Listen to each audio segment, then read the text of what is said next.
Hi, fam. I just wanted to go over everything that I took away from the R. Kelly, the surviving R. Kelly document, and everything that everyone has said about it since then, and just put my own spin on it, basically.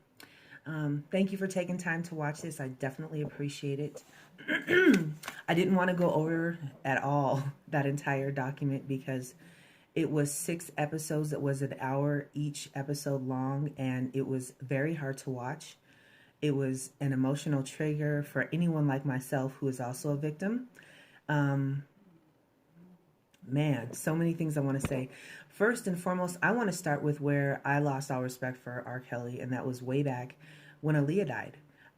After Aaliyah died, here in Colorado, where I live at, the news, the only real place you could find news on her at out here was BET, and they definitely stated, that she had been married to R. Kelly when she was 15 years old, and I was just blown away. Could not believe this. But at the same time, I knew they would probably have factual information regarding it. So I never spent a penny on him after that.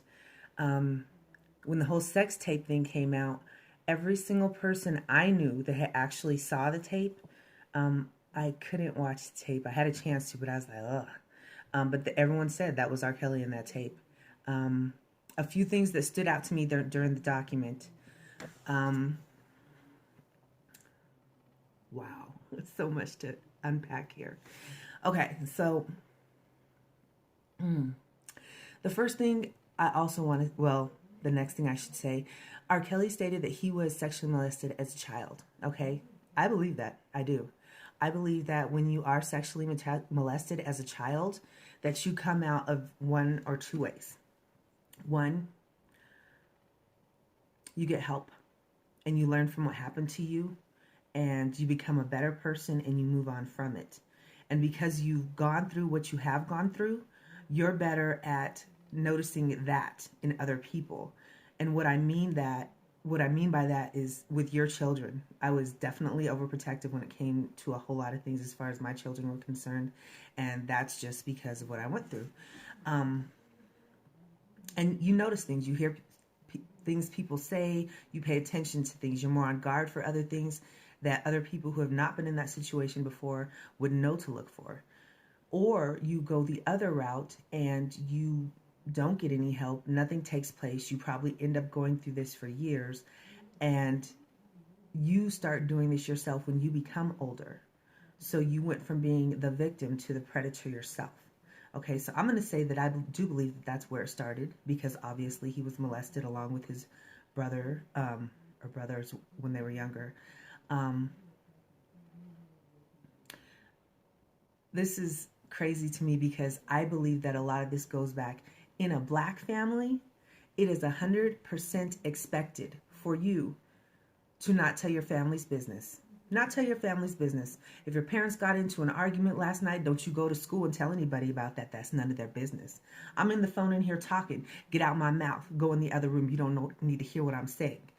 But we take that in the past. We have taken that a lot further. And what I mean by that is there were all kinds of stories in my family, different things that have happened in the past. And I remember going to each one of my parents asking questions about this and that. And they were like, what are you talking about? I don't want to talk about that. Or asking aunties, what happened with this? Everyone was not wanting to talk to me, looking at me like I'm crazy because what are they doing? They're not sharing that business, not even with me. It honestly took me until my grandparents were in their 70s to get questions answered about things way deep, far long ago in our family that have since then been secretly covered up under a rug and no one knew anything about it. This is a huge problem in the black family. This is part of the reason that young children do not come speak to their parents. If they feel like you're withholding information that has something to do with them, about their bloodline, their legacy, how willing do you think they're going to be to come to you and say, Mom, Uncle's been touching me? You see what I'm saying here? This is a cycle that has to be broken within black families. This is huge. We're getting better at it. I will say we are getting better at this as a community of black people, but we definitely need to keep striving in this direction. Um, in the document, in the Surviving R. Kelly documentation, whatever the show. I think it's crazy that it took the courts to take him 6-7 years to get him to court over that sex tape. I think it's crazy the little girl who was in the video wouldn't say that was me in that video. I think it's crazy that her parents got on the stand and said that is not my child, even though her best friend who was in pictures with her at the time, she was 14 years old, and they showed him. The little girl's face was blurred out, but her best friend, a young white girl, was there. She got on the stand and said that was my best friend in that tape, okay? By her parents and her denying that was her in that tape, that is 100% the reason that he was not prosecuted, that he didn't go to jail, okay? So with that, I want to say Sparkle, and you should know her in there. She's a singer from back in the 90s. The song she was very popular for was Be Careful, which she did with R. Kelly. She's an excellent singer. And the Aaliyah thing had already happened. There had been rumors swarming around about R. Kelly, and she had been working with him, and she chose to bring her niece around him. You are complicit, Sparkle. You are the reason that your niece ended up in that man's bedroom, okay? Let's be real about that. If you could speak those words without trying to cut or take it somewhere else, I guess I could really look at you and respect what you're saying, but you didn't exactly say that, and I kind of have a problem with that. Not to mention the fact that now you're dropping a new single, We Are Ready. It's the war against R. Kelly. So I find it very convenient that as soon as you're done saying all you did during this documentary, that you turn around and drop a song. Doesn't look good on you, honey. Mm-mm. Another thing I would like to address. I have seen so many of my brothers online defending R. Kelly, talking about, oh, well, what happened with Hugh Hefner? Why hasn't he gone to jail? Or what about Jerry Lee Lewis? Or what about the Catholic Church? And you know what? I don't know what you're saying about Hugh Hefner. Call me crazy, but I don't know anything about him except for he slept with every damn woman in America. He died when he was 91. As far as I know, everyone he slept with was of age. I don't know. If he wasn't, that was then. I don't know what to tell you. Jerry Lee Lewis, this is way back in 1958. We weren't alive then, honey. The people I've been seeing online talking about, no, we were not alive then, okay? And yes, it was horrible. He was a 22-year-old man who married his first cousin who was 13 years old. Okay. Man. Okay, so when this happened, when the news came out about it, and he was the big rock star, he was blackballed from the radio and almost vanished from the music scene altogether. Shows that he used to play, he would make $10,000 per show. He was all the way down to making $250 per show for the few places that would let him play there. I mean, he didn't go to jail, but he did pay a cost. But what I also, in the Catholic Church, let's not forget the good old Catholic Church. I'll respect a religion, okay? Anybody's religion, that's your thing. But one thing I will say, the Catholic Church will never, ever again have the respect from me as what I used to, just viewing them as the entity that they are. When you have multiple priests in your church raping young boys by the multiples, covering it up, sending these priests to different areas so they have a whole new lot of fresh kids to get at, there is something wrong. There's something evil, and there's something devil-like about that church, okay? I'm just going to keep it real. Until all of that has been taken care of and there is no more of that going on in their church, I have no respect for them. Another thing I want to say here, with the people who were actually molested when they were children, if you actually got help, if you went to see a therapist and you talked through your issues, I'm here for it. I did it. I feel like it definitely helped me.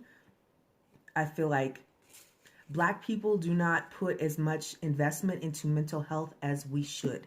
This is a huge problem. This is the reason why this kind of thing keeps going and going from generation to generation with all the sexual molestations that take place. This is it right here, honey, okay? So with that, I want to say that Taraji P. Henson has opened a nonprofit organization named after her father. It's called the Boris Lawrence Henson Foundation. And this is her way. She puts money into this charity to help Black people who don't have medical insurance or who need help with medical insurance, to get you to the proper help that you need so that hopefully you don't end up like this sick ass bastard R. Kelly. There is no protecting this man. And another thing I want to say as well, I am pro-black, okay? I am here for my black people. I will speak for my black people. I will do as much in my lifetime as I can for, I love being black, okay? And a lot of people are like, oh, you guys are so quick. You want to tear down a black man and throw him up under jail and blah, blah, blah. And I will say, we all know this happens all the time with black men, even when they're guilty of nothing, okay? It definitely, definitely happens. But when you look at R. Kelly and all these stories and all these people that have come forward, that you don't try to take the focus off him and put it somewhere else. You hold this man's feet to the fire and you need to put him exactly where he needs to go. And that is in jail. He needs to be taken away from being able to have access to young black women. And that's another thing I'm going to say here too, for those of you who want to protect R. Kelly. What about the young black girls? Why do you think this all happened? Because they're young black girls. That's why. No one gave a damn. Their own parents, many, don't get me started on these damn parents who are dead wrong. I feel like a lot of them sold their daughters off. But the bottom line, R. Kelly is the one who paid for them, okay? Parents dead wrong in this situation. I'm sorry. There's no way, shape, or form to say you are guilty. You shouldn't have put your child in that position. And like so many others, catching a case. I'll be catching a case. I'll be locked up for life, okay? I'm down. We protect our children. That's what we do. But another way that we protect children is by calling out the predators and doing everything we can to get them put where their asses need to be, okay? I hope I haven't forgotten anything here. Sorry I had to go off a little bit, but thank you so much for watching. This is a very good topic. Please leave your comments below. I would greatly appreciate it. Let's start a conversation, okay? If you like my video, please press the like button and become a subscriber. And if you like, hit the notification button. That way you're notified when I make new videos. Thanks.